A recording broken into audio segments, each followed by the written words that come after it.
আসসালামু আলাইকুম। আজকে করব টক ঝাল মিষ্টি মুরগির গোস্ত। এজন্য প্রথমে মুরগিটাকে ধুয়ে লবণ আর মরিচের গুঁড়া দিয়ে মাখিয়ে নিয়েছি, হালকা করে ভেজে নেব।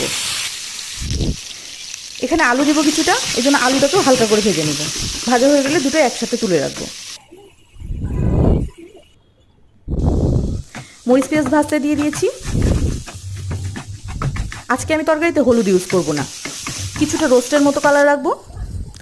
এখানে গুঁড়া দুধ পানি দিয়ে গুলিয়ে নিচ্ছি। আপনারা চাইলে টক দই ইউজ করতে পারেন, আজকে আমি দুধটা ইউজ করব। কষানো মশলার সময় দুধটা দিয়ে দিব। মশলা আর দুধটা সুন্দর করে কষিয়ে নিব।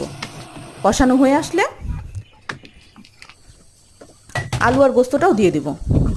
আলু আর মুরগির গোস্তটা মশলার সাথে সুন্দর করে কষিয়ে নিব। কষানো হয়ে আসলে অল্প একটু পানি দিয়ে দেব।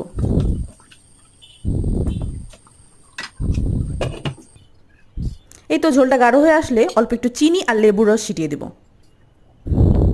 তাহলে তৈরি হয়ে গেল টক ঝাল মিষ্টি মুরগির গোস্ত।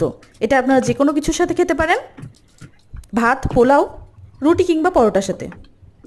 দারুণ মজা লাগে, তৈরি করে দেখবেন বাসায়।